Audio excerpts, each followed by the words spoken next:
Bueno, ahora sí entramos a la 482.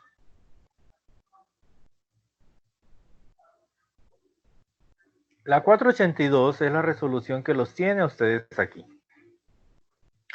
Y esta resolución básicamente establece los criterios de licenciamiento para tres cosas. Para las personas o para las empresas que prestan servicios de protección radiológica. Bien. En este momento nuestra empresa Segrad está en trámite de la licencia, que ya se nos venció la que teníamos. Estamos tramitando nuestra licencia de protección radiológica. Entonces nos toca hacerlo también con 482. Licencia prácticas médicas, que es el caso de ustedes. Bueno, la mayoría de los asistentes hoy son de la Clínica Vida. Hay otros asistentes o personas individuales que se inscribieron, pero no los veo aquí en el grupo. Me imagino que lo verán en diferido, en asincrónico. Entonces, prácticas médicas, todas las prácticas clínicas. Y hay otra licencia que explica que son las prácticas veterinarias, industriales o de investigación. O sea, todo está cubierto. Licencia a quienes prestamos servicios de protección radiológica. Establece los requisitos para licenciar prácticas médicas y para licenciar otras prácticas, la práctica veterinarias, industriales o de investigación. Las prácticas médicas las dividen en dos categorías. Esto en consonancia o en dependencia del riesgo. En categoría 1 están las prácticas donde el riesgo es insignificante, donde el riesgo es muy bajo. Y esos son los casos de odontología periapical y densitometría ósea. La exposición o la radiación dispersa originada por estos equipos es muy pequeña. De hecho, un equipo periapical, quienes hemos pasado por la experiencia de hacer una radiografía periapical, el equipo de rayos X periapical está en un cuartico muy pequeñito que a veces ni siquiera es apenas es de 1 por 1 o de 1 por 1.5, es un cuarto muy pequeñito donde solo cabe una silla, el equipo de rayos X, no cabe más nada. ¿Cierto? Hay equipos de rayos X periapicales que son portátiles, parecen una cámara fotográfica y el odontólogo lo usa ahí mismo en la unidad odontológica. Hay otros que no son tan pequeños, son iguales que los que son dentro del cuarto, pero los tienes junto a la unidad odontológica y se puede tener allí. ¿Cierto? Porque el riesgo relativamente es bajo. No quiere decir que no haya riesgo, pero sí el riesgo es muy bajo. Entonces, eso es categoría 1. Si solamente se tiene este equipo, eso es licencia de práctica médica con rayos X categoría 1. Densitometría ósea. Para densitometría ósea, pues, es para aquellos equipos. El riesgo es aquí sí el riesgo es supremamente bajo, tan bajo que el operario puede estar dentro de la sala irradiándole al paciente que la dosis que va a recibir es insignificante. Yo cuando hago las mediciones pongo el detector ahí en el puesto de control del tecnólogo donde está el computador y realmente las dosis que se reciben allí son muy bajitas.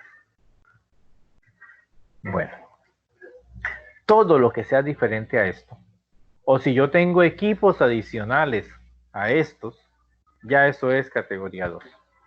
Entonces, si yo tengo un tomógrafo oral, si tengo un equipo de radiografía panorámica en odontología, ya eso es categoría 2. Si además del densitómetro yo tengo rayos X, ya eso es categoría 2. Y de ahí en adelante, cualquier equipo diferente que yo tenga ya me convierte la práctica en una categoría 2, porque el riesgo ya es más alto. Y para las prácticas veterinarias industriales, pues también están categorizados 1 o 2, dependiendo del riesgo que implique. Bueno. Así que las licencias de práctica médica ya vimos que se dividen en dos categorías. Para la categoría 1, la vigencia de esa licencia es de 5 años. Y para la categoría 2, la vigencia de esa licencia es de 4 años. Para la categoría 1, la licencia se puede gestionar únicamente con presentación de los documentos. Bien. Se presentan unos documentos, los documentos que exige el anexo 3 de la resolución 482. Se presenta toda la secretaría los evalúa y si todo está bien nos entregan licencia. por 5 años. Para la categoría 2 hay 2 momentos. El primero, se entregan unos documentos junto con el formulario de solicitud.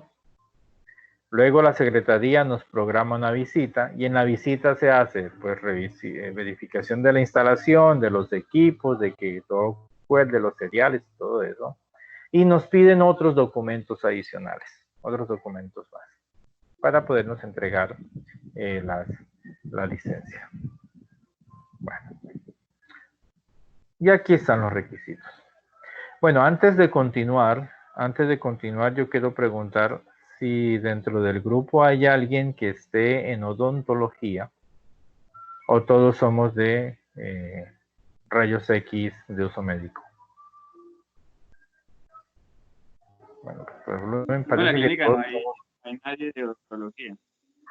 Sí, eso sí, me imagino. Bueno, me voy a pasar entonces las primeras diapositivas para ir directamente a odontología.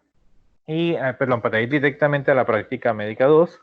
Y allí, pues cuando sea necesario, pues voy a aclarar cuál es la diferencia con la categoría 1. Bien, me voy a pasar esto. Categoría 2, listo.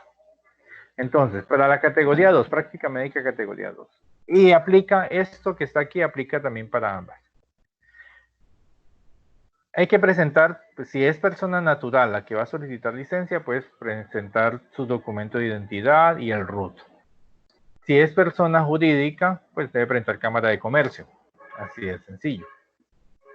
Junto con el formulario de solicitud de licencia. Debe presentar fotocopia del documento de identidad y el diploma del oficial de protección radiológica.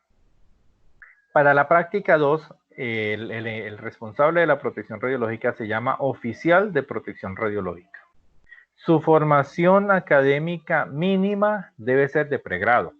Entonces, por eso fue nombrado usted ingeniero, porque usted es ingeniero. Usted puede ser ingeniero, médico, abogado, arquitecto, físico, matemático, biólogo, pero que sea de pregrado, formación mínima requerida. Bien, entonces hay que presentar el documento de identidad y el título profesional.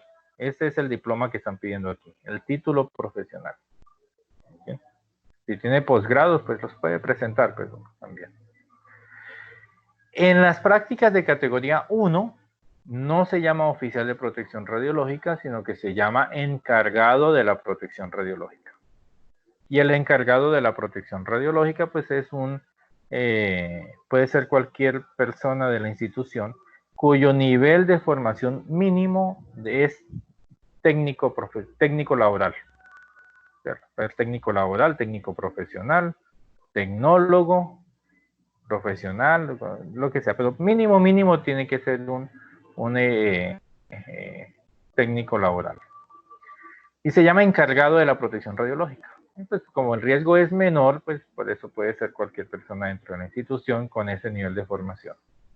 Ya para práctica 2, si el riesgo es alto, pues ya se requiere que haya una estructuración académica pues un poquito más grande para afrontar los problemas que se pueden presentar. Bueno. Hay que tener un documento en el que conste la descripción de los blindajes estructurales o portátiles y el cálculo de blindaje. Hay que hacer un cálculo de blindaje. Esto lo hacemos los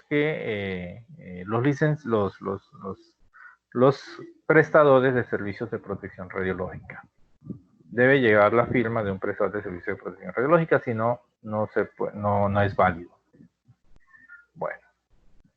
Debe tener un informe elaborado de los estudios de calidad, el control de calidad de rayos X. El control de calidad de rayos X. Aplicado a cada uno de los equipos. Para cada tipo de equipo, pues hay unas pruebas, para cada familia de equipos hay unas pruebas específicas. Hay algunas pruebas que hay que cumplir, que hay que hacer. Esto también lo debe hacer prestadores de servicios de protección radiológica. Se ha establecido que el Ministerio reglamentará cuáles son los procedimientos, los protocolos de protección radiológica aplicados a los controles de calidad, cuáles son las pruebas que hay que hacer.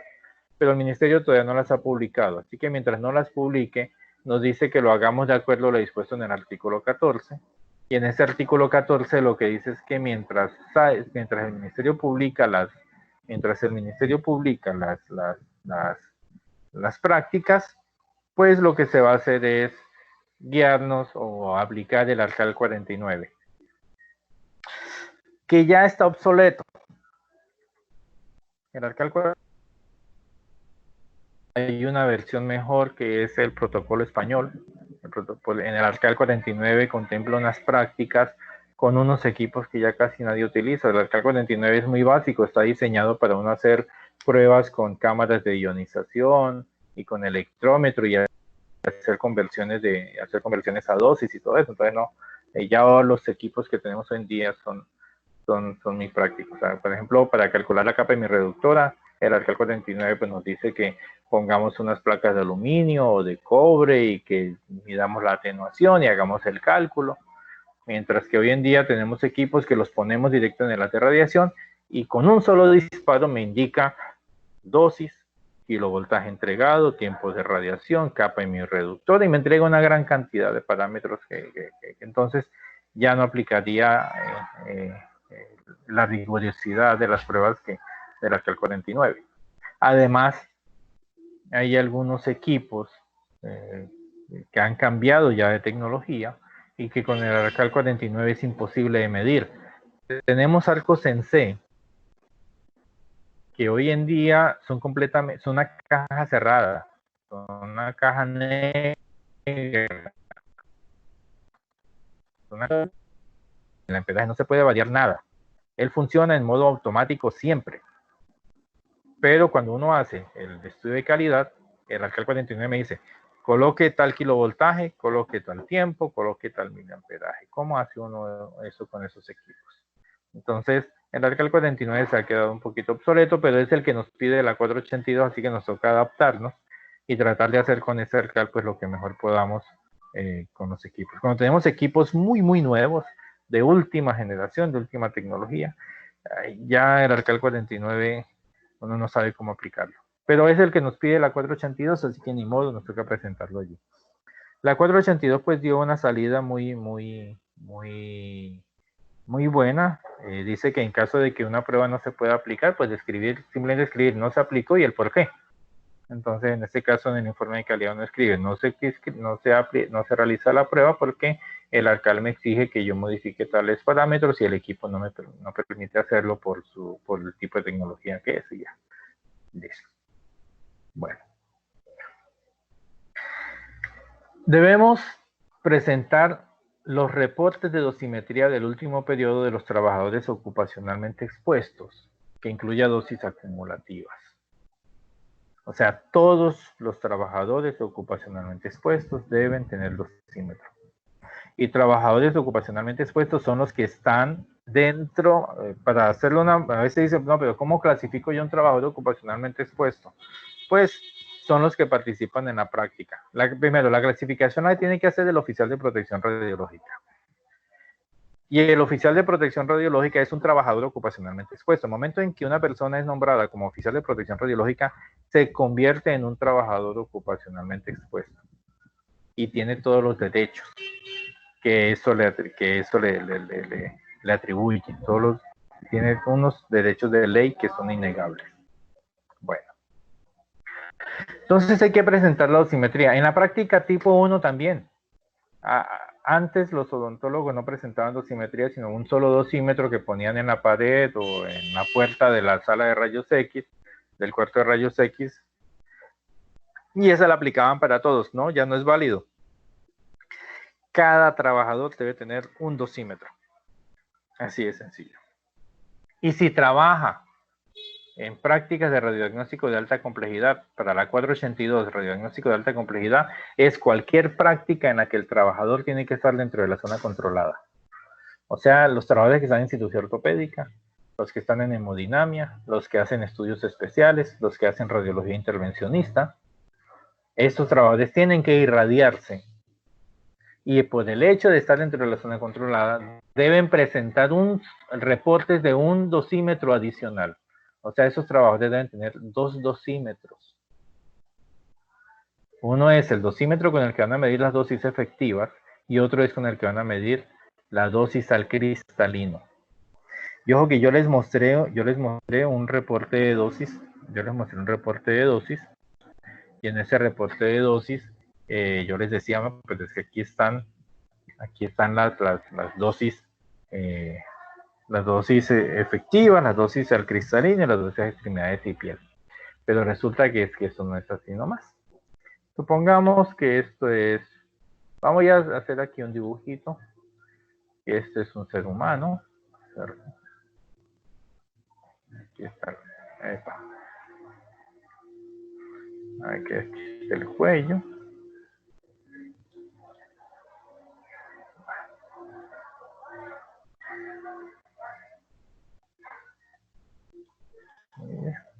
Aquí vamos a poner los brazos.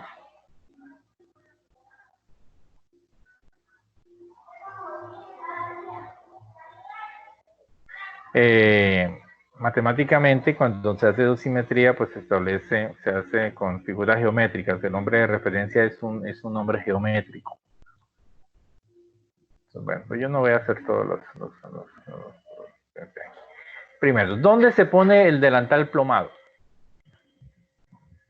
Perdón, ¿dónde se pone el dosímetro?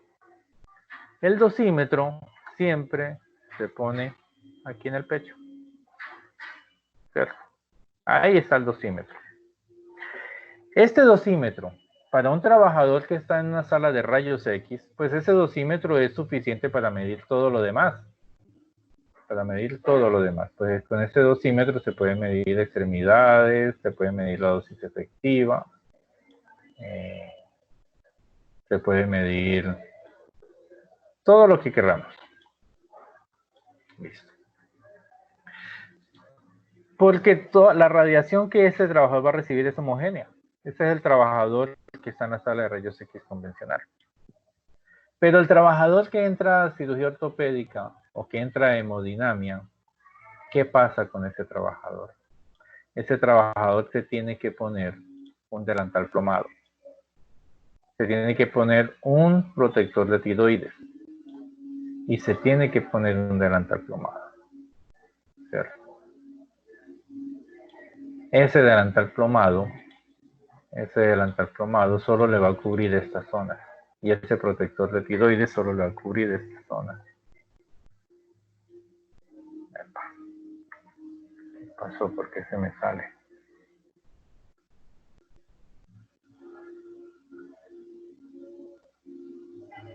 Bueno, solo le va a cubrir esta zona. Entonces,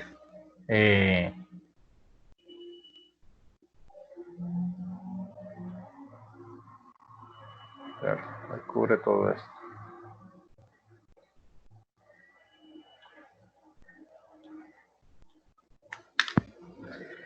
Y el dosímetro queda detrás del delantal plomado. Así que este dosímetro, la lectura que él va a reportar por el cristalino es falsa. Es falsa, ¿por qué? Porque la radiación que recibe los órganos como el corazón, pulmones, riñón, está atenuada por el delantal plomado. Por lo tanto, esa radiación que está aquí, solamente el reporte de dosimetría de este dosímetro sirve únicamente para la dosis efectiva.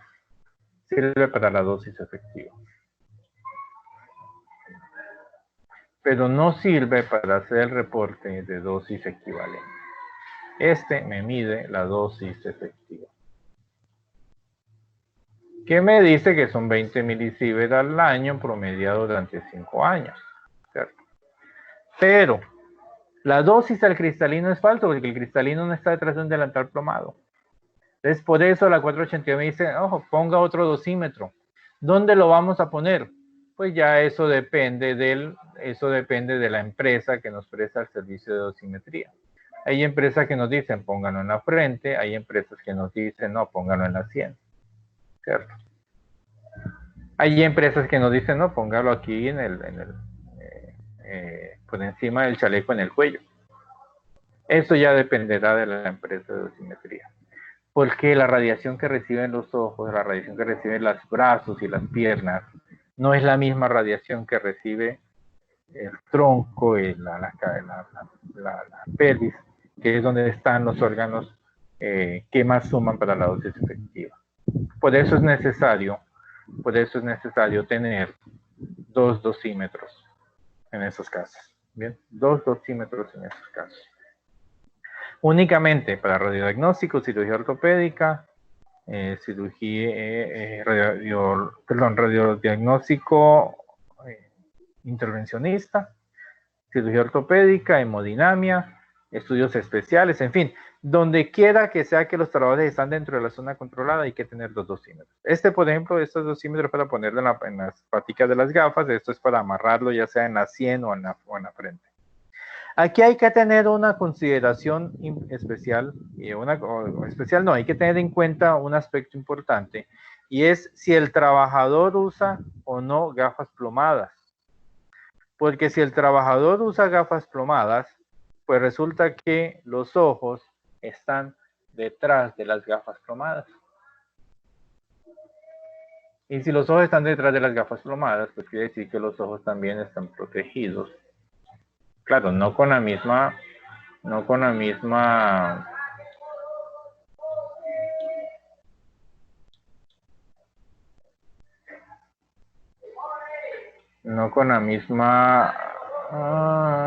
nivel de protección del resto del cuerpo, porque las gafas no atenúan tanto como atenúa el delantal plomado, pero siempre atenúan bastante.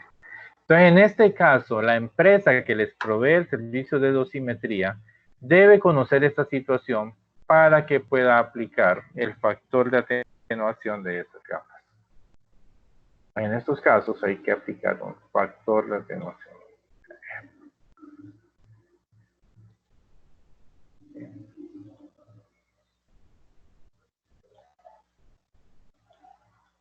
Esos factores de atenuación ya están medidos. Las empresas que prestan dosimetría ya saben cómo calcularlo. Está dando problemas el mouse para escribir. Listo. Bueno. Ese factor de atenuación lo deben aplicar. Bueno. Porque si no, entonces el reporte de dosimetría del cristalino también va a ser falso.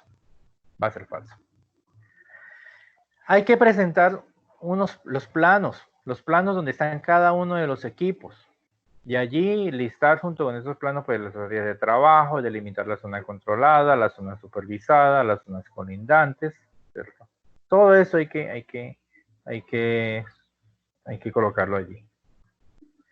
Debemos listar los procedimientos que se realizan allí, dónde están ubicados los equipos, las rutas de pacientes y público y las rutas de los conductos del cableado eléctrico, ventilación o cualquier cableado cualquier cosa que entre, ¿sabes? Si entró ventilación, si entra agua, por dónde entra, si eso rompe el blindaje, si pasa, entonces hay que ubicarlo.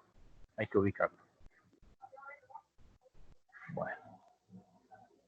Con esos documentos nos programan la visita.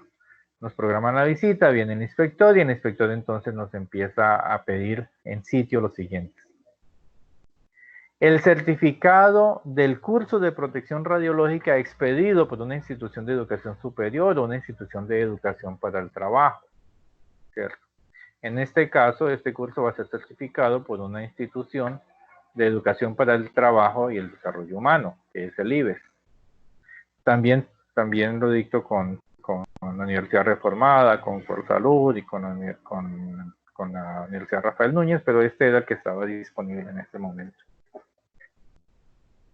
certificados son igual de válidos. Es expedido por una institución de educación superior o una institución de educación para el trabajo. Listo. Esto es lo que dice la resolución. Si algún trabajador en su carrera vio protección radiológica como asignatura y la universidad le entrega un certificado, eso es válido. La universidad o la institución donde estudió le entrega el certificado, eso es válido también. Lo que no pueden presentar es las notas, sino es que él sacó 5 en protección radiológica, él es un ducho, no, eso no se lo vale. O presentar la malla curricular, no, es que mire, dentro del pensum ellos ven protección radiológica, eso no es válido. Lo que es válido es una constancia, un certificado.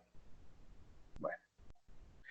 Deben presentar el programa de capacitación en protección radiológica ofrecido por el prestador. O sea, la clínica vida o la clínica donde ustedes estén trabajando tiene que tener un programa de capacitación en protección radiológica, dirigido por el oficial de protección radiológica. Bien. No quiere decir que el oficial lo dicte. Lo ideal es que sea el oficial y que sean miembros de la institución los que dicten ese programa de capacitación a manera de autoformación. Entonces se puede designar que tal día fulanito prepara un tema, al mes siguiente sutanito prepara otro tema, al otro mes pues perencito prepara otro tema, y así se van asignando los temas durante todo el año, de tal manera que cubran un contenido mínimo lo que el anexo 5 de la resolución dice. Si es más amplio el programa, mucho mejor, ¿cierto? Pero siempre, recuerden que siempre hay unos mínimos. El mínimo lo que el anexo 5 de la resolución dice. O pueden contratar un externo que les dicte las capacitaciones, ¿cierto? Y eso se puede hacer, Bueno, entonces, este programa lo debe establecer y garantizar la ejecución el oficial de protección radiológica, el programa de capacitación en protección radiológica, que es complementario al curso de protección radiológica que estamos viviendo hoy. Se deben presentar los registros de niveles de referencia para el diagnóstico respecto a los procedimientos más comunes. Es decir, por procedimiento yo qué dosis le entrego a los pacientes. La forma, ya hay un documento internacional para poderlo hacer. Es el ICRP 135. Allí nos dan los lineamientos de cómo establecer los niveles de referencia. Básicamente es un procedimiento estadístico, solo que el documento nos da unas orientaciones muy específicas con respecto a diferentes prácticas. Ellos dicen, en radiología, radiodiagnóstico, use esta metodología, en equipos cirugía ortopédica, usa esta metodología, en radioterapia utiliza esta metodología. Para cada práctica nos da una metodología, pero básicamente es estadística. Es mirar por procedimientos cuáles son las dosis más comunes que se le entregan al paciente. Bien, claro que también para establecerlo nos pide unas condiciones, o sea, hay que tener en cuenta las medidas anatómicas del paciente, el peso, sexo, edad, todo esto para poder establecer los niveles de referencia. Esto es algo que debe levantar la institución, pero eso no se hace de la noche a la mañana. Y como los niveles de referencia son dinámicos, lo que se puede hacer es que cuando una institución va a estar empezando o va a empezar en eso y ya tiene que solicitar la licencia, pues lo que se puede hacer es tomar unos datos de radiación con base en algunas prácticas, en algunos estudios o en algunos datos que ya tengan. Por ejemplo, le podemos preguntar al tecnólogo de radiología qué técnica utiliza para hacer una radiografía de tórax, una radiografía de columna, y reproducir esas técnicas y con un detector de radiación medir. En los equipos que son completamente digitales, esos equipos reportan la dosis entregada al paciente. Entonces solamente es tomar datos y empezar a recopilar datos para hacer una estadística posteriormente. Pero en los equipos que son digitalizados, o en los que son convencionales, en los que son análogos, en estos equipos no se hace el reporte de dosis, entonces toca es mirar técnicas empleadas y después de determinar las técnicas empleadas es hacer mediciones en sitio, mirar allá en sitio qué es lo que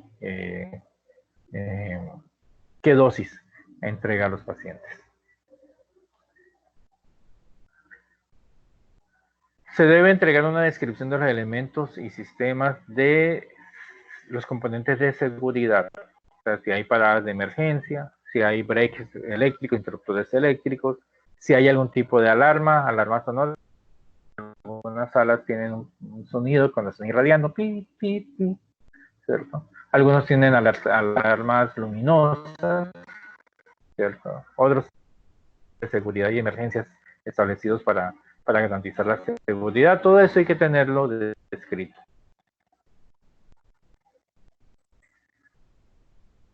De radiación, de acuerdo como el fabricante y dice que hay que hacer el mantenimiento, y eso debe estar en la hoja de vida del equipo. Cuando los equipos son nuevos,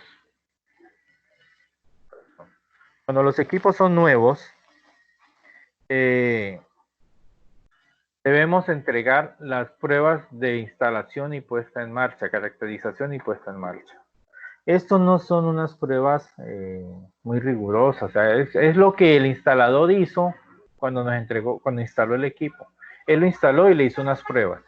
Nos debe entregar a nosotros el listado de pruebas que hizo y los resultados que obtuvo.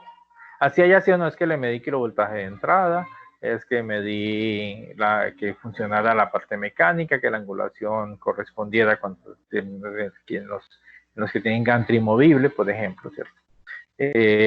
O verifiqué algunos parámetros de rendimiento del tubo. Entonces, eso hay que anexarlo. En el documento de tecnovigilancia deben estar incluidas las instalaciones, pacientes, trabajadores ocupacionalmente expuestos y personal involucrado. O sea, ¿qué incidentes o eventos adversos se pueden presentar por el uso de equipos de rayos X en todas estas ítems? En las instalaciones, en los pacientes, los trabajadores y en todo el personal involucrado en la práctica. Eso debe estar contenido dentro del programa de vigilancia radiológica. O sea, cómo voy a medir las instalaciones, cómo voy a medir a los pacientes, cómo voy a medir a los trabajadores, en fin. ¿Cómo le hago yo vigilancia radiológica a todo esto? ¿De qué manera lo voy a hacer? Este programa de vigilancia también lo tiene que hacer el oficial de protección radiológica. En el programa de tecnovigilancia, pues entonces aquí sí son los incidentes, perdón, yo me equivoqué, interpreté el programa de vigilancia radiológica como de tecnovigilancia. En el programa de vigilancia es cómo voy a medir la radiación, la dosis de radiación que se reciben en cada una de estas zonas, en cada uno de estos sitios, instalaciones, pacientes, trabajadores y cualquier miembro que participe de la práctica. Y en el de tecnovigilancia sí debo reportar los incidentes o eventos adversos que el equipo me produzca sobre los trabajadores o sobre los pacientes. No de la radiación, sino de los equipos. Por ejemplo, que el equipo pega corriente cada vez que lo usan. Cuando lo tocan, él pega corriente. O cuando lo ponen a irradiar, él pega corriente. Que el equipo gotea aceite o gotea cualquier líquido sobre el paciente. O que el equipo, por su no es estable y el cabezote del tubo de rayos X se cae siempre sobre el paciente, o abruptamente, o se cae, no ha caído sobre ningún paciente, pero se cae, entonces puede generar daño sobre algún paciente. Entonces todo eso hay que tenerlo dentro del programa de tecnovigilancia, hay que contemplarlo dentro del programa de tecnovigilancia. Que así hay lesiones frecuentes en los operarios por manipulación del equipo. O sea, no incidentes y eventos adversos por mala manipulación, sino que por el diseño propio del equipo de fabricación o por sus componentes electromecánicos, electrónicos, puedan generar incidentes o eventos adversos. Eso es lo que documentamos. Ya si somos muy minuciosos, pues entonces miramos que hay equipos que de pronto se descalibran con mucha frecuencia, que pierden con mucha frecuencia la coincidencia entre el haz de radiación y el haz luminoso. O sea, si ya somos más meticulosos, pues reportaremos otras cosas. Se debe presentar el programa que contenga, un documento que contenga el programa de protección radiológica. Esto es lo que anteriormente llamábamos manual de protección radiológica y es lo que yo les digo que se puede usar siguiendo los lineamientos de la 181404 del 2014 del Ministerio de Minas y Energía. Y más adelante me voy a presentarles unas diapositivas tomadas de esa resolución para construir el programa de protección radiológica. Repito, no hay ninguna normativa que nos obligue a escribir el manual de protección radiológica, a diseñar nuestro programa de protección radiológica con base en la 90874, pero me parece muy útil porque ya está ahí, ya nos dice cómo hacerlo, entonces ¿por qué no usarla? Bueno, también lo debe hacer el oficial de protección radiológica.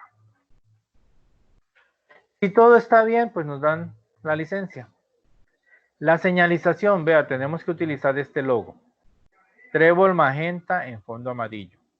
Y tiene unas dimensiones, o sea, el tamaño, a veces me preguntan, pero ¿qué tamaño debe tener? No, no hablemos de tamaño, hablemos de proporcionalidad. Debe mantener unas proporciones, ¿cierto? Esas proporciones van con base al radio del círculo del trébol, del centro del trébol. Entonces, si este es el radio, pues desde aquí hasta aquí, esto es 1.5 veces el radio, donde comienza el pétalo, y desde el centro del círculo hasta el final del pétalo debe ser 5 veces el radio. Cada trébol y el espacio entre los tréboles debe ser de 60 grados. Y los colores. Esta señal debe estar en la zona controlada y en la zona supervisada. En la zona control, y lo podemos acompañar de un mensaje. Podemos colocarle aquí abajo zona controlada, o aquí arriba zona controlada, que está dentro de la sala. Zona supervisada, que está en la puerta, en la entrada de la sala, ¿cierto? Entonces, o la del área que clasifiquemos. Si clasifiqué, entonces yo le puedo poner zona controlada, zona supervisada. Pero estos son los colores que se deben respetar y las proporciones que se deben respetar, las dimensiones que se deben respetar. Bien. ¿Listo? ¿Alguna pregunta? Bueno, una vez nos han dado la licencia de práctica médica, esa licencia es susceptible de modificaciones. Si no se modifica con tiempo, si pasado 20 días ha sucedido algún hecho, no se ha solicitado la modificación y la Secretaría de Salud se da cuenta, pues perdemos la licencia. ¿Cuándo es susceptible de modificar? Es susceptible de hacer la modificación cuando hay cambios en el encargado de protección radiológica en la categoría 1 o cambio en el oficial de protección radiológica. Si el oficial se va, hay que modificar la licencia. Como les dije en la charla anterior, esta mañana antes del receso, se puede modificar al encargado de la protección radiológica, se puede reemplazar al gerente, se puede reemplazar a todo el mundo. Todo el mundo se puede ir y puede haber contratación nueva, que no pasa nada. Pero si el oficial de protección radiológica se va, se afecta la licencia. Hay que modificarla. Y cuando hay reemplazo de los equipos o generadores de radiaciones o de alguna de sus partes. Bueno, aquí quedó como que muy ambiguo esto. Alguna de sus partes uno dice, entonces si yo cambio el obturador, ¿tengo que modificar la licencia? No. Si yo cambio una tarjeta, modifico la licencia. No. Aquí básicamente es si la modificación puede incluir, si el reemplazo de esa parte puede llegar a afectar el funcionamiento o la licencia. Por ejemplo, si yo cambio el tubo de rayos X, así sí, porque tengo que cambiar marca, modelo y serie del tubo, o por lo menos si coloco un tubo de la misma marca y el mismo modelo, pues la serie va a cambiar. Entonces tengo que solicitar la licencia. Que yo cambié el equipo completo y que traje un equipo igualito, de las mismas características, sí, me va a cambiar el serial, entonces debo modificar la licencia.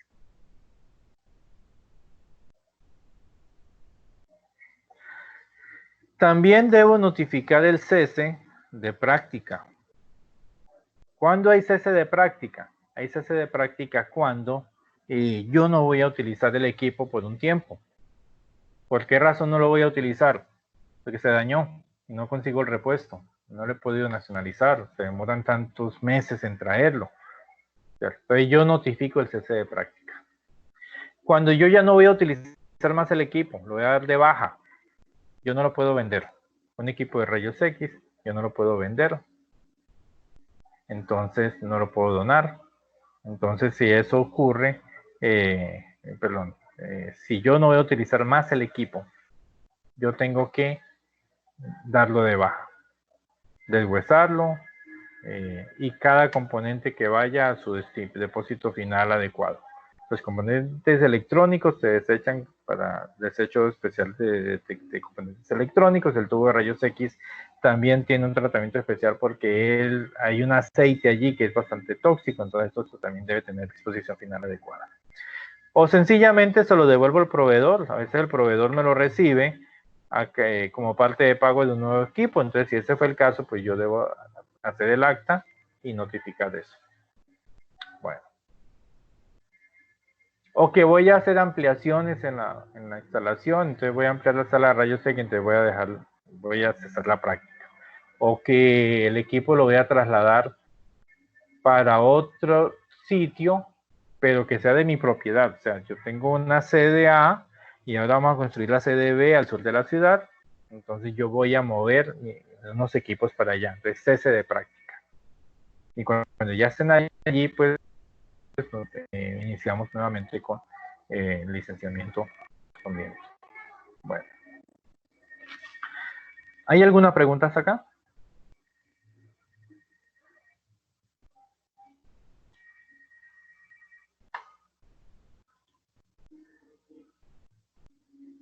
Bueno. Ay, perdón. Dentro de las cosas, para que sepan, nosotros adquirimos un nuevo rayos X portátil. Ajá. Ese equipo hay que licenciarlo. Ese equipo hay que licenciarlo, sí. Entonces, debe verificar que las licencias estén vigentes. Y las condiciones, dentro de las condiciones, que los estudios se hagan cada 2 años. Cada 2 años hay que hacer los estudios de calidad. Y bueno, y ajustar manuales, porque si adquieres un nuevo equipo, ahora ese equipo también tienes que entrar en tu programa de protección radiológica, debes incluirlo, y en el programa de tecnovigilancia, o sea, en todo debes incluirlo. No es un programa por equipo ni por instalación, sino es un único programa de toda la institución que cobije todos los equipos utilizados.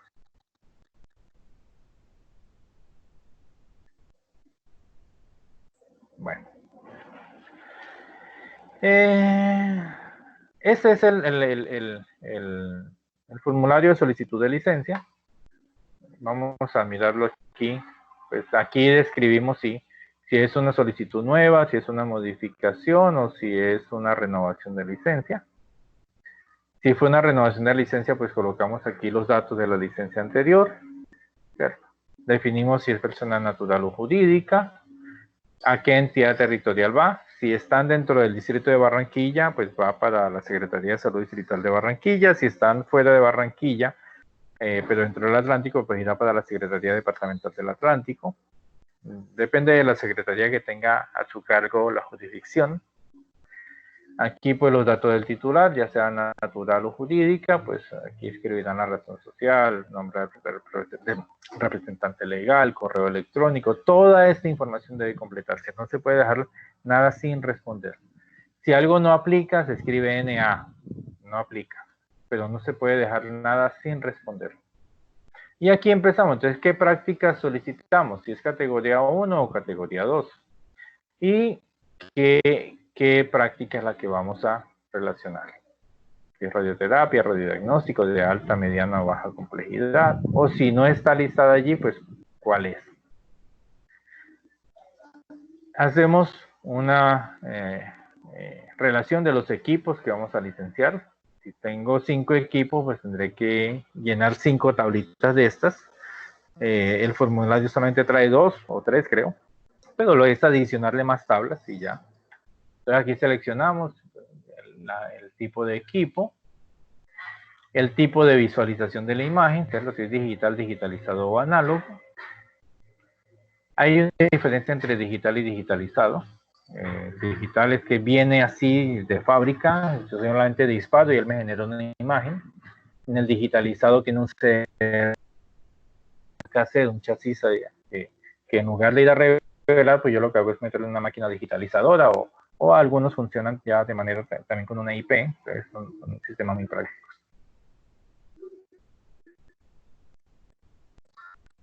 Luego, pues yo debo definir si el revelado es automático, si es manual o si es con un monitor análogo.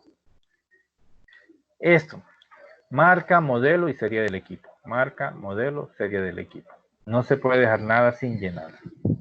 Marca, modelo y serie del tubo de rayos X. Aquí es donde siempre hay dolores de cabeza porque los tubos no se encuentran. Por ejemplo, en los tomógrafos, uno busca la placa de identificación del tubo y no la encuentra uno casi por ningún lado. Es difícil. Entonces, a veces ni en las hojas de vida. Esto es necesario tenerlo. Marca, modelo y serie de los tubos. la tensión máxima, o sea, el kilovoltaje máximo que este tubo puede generar y el miliamperaje máximo que ese tubo puede generar. Eso va acá.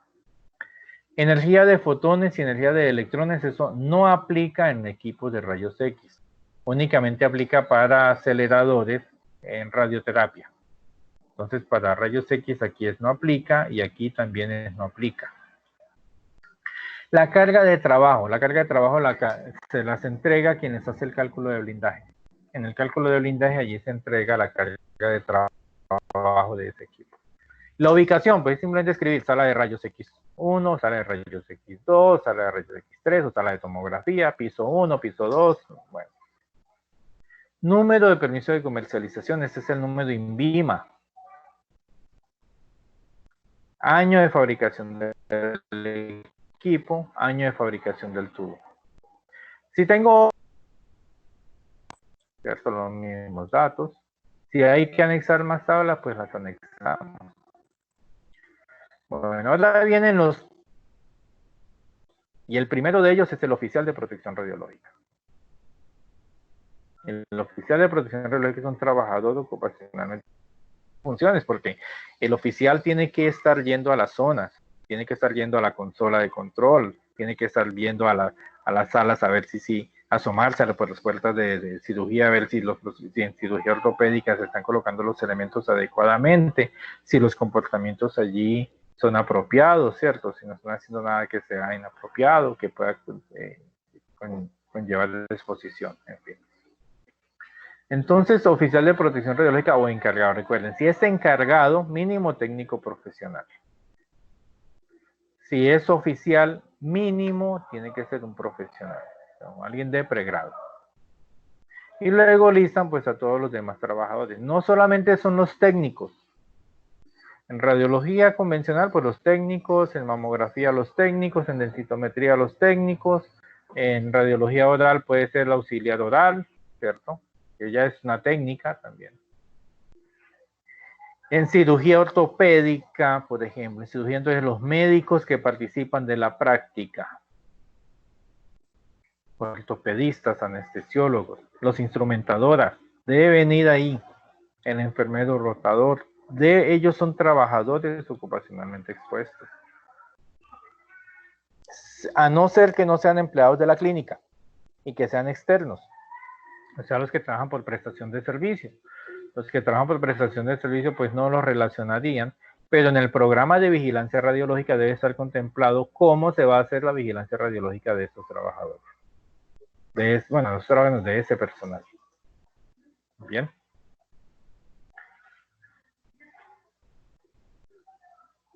Esto que pasa aquí, este numeral de ese no aplica, a la mayoría de instituciones no le aplica.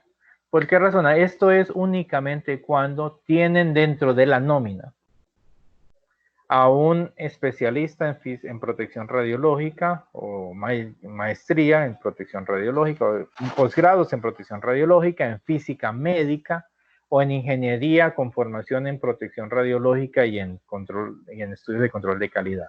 O sea, cuando tienen un profesional que cumpla con estas condiciones, ese sería el director técnico. Además, si tienen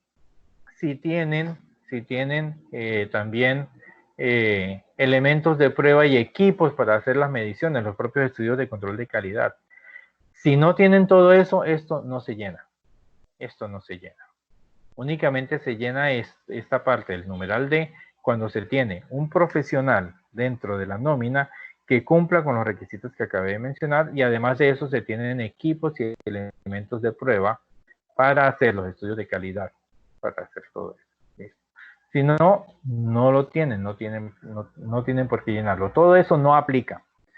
En el 6 sí, pues deben anexar el plano. Si no cabe ahí, pues lo entregan como un anexo y deben relacionar pues área de trabajo, actividades realizadas, ubicación de los equipos, ruta de paciente, conducto de cables y blindaje y finalmente pues firman quién es el solicitante o apoderado debidamente constituido. Listo. Les da un listado de lo que deben anexar. Todas las categorías pues llenan esto dependiendo si son personas jurídicas o natural.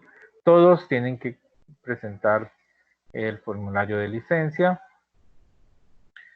Si es persona natural, pues sí tiene el documento, o si no aplica. Si es persona jurídica, aquí la opción de no aplica porque algunos son para persona jurídica, otros para persona natural. Si es categoría 1, pasan a llenar esto hasta el numeral 19. Del 20 en adelante no lo llenan, no aplica, porque yo le digo, en categoría 1, pensemos en un servicio donde únicamente es densitometría ósea o únicamente radiografía periapical. Allí no van a tener un profesional con posgrado en protección radiológica, en física médica o en ingeniería, con formación en protección radiológica o estudios de calidad de rayos X. Entonces, esto no.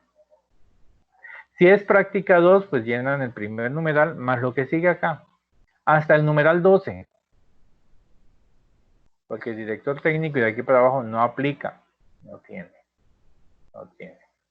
Entonces llenan desde el 6 hasta el 11. Bueno, este es el formulario de solicitud de licencia. Listo. Con los documentos que deben anexar y la resolución. Tengan en cuenta que cuando los visiten les van a pedir otros documentos que no están, que se van a realizar en sitio.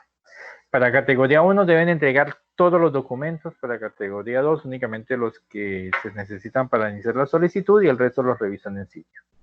Bueno, ¿hay alguna pregunta hasta acá?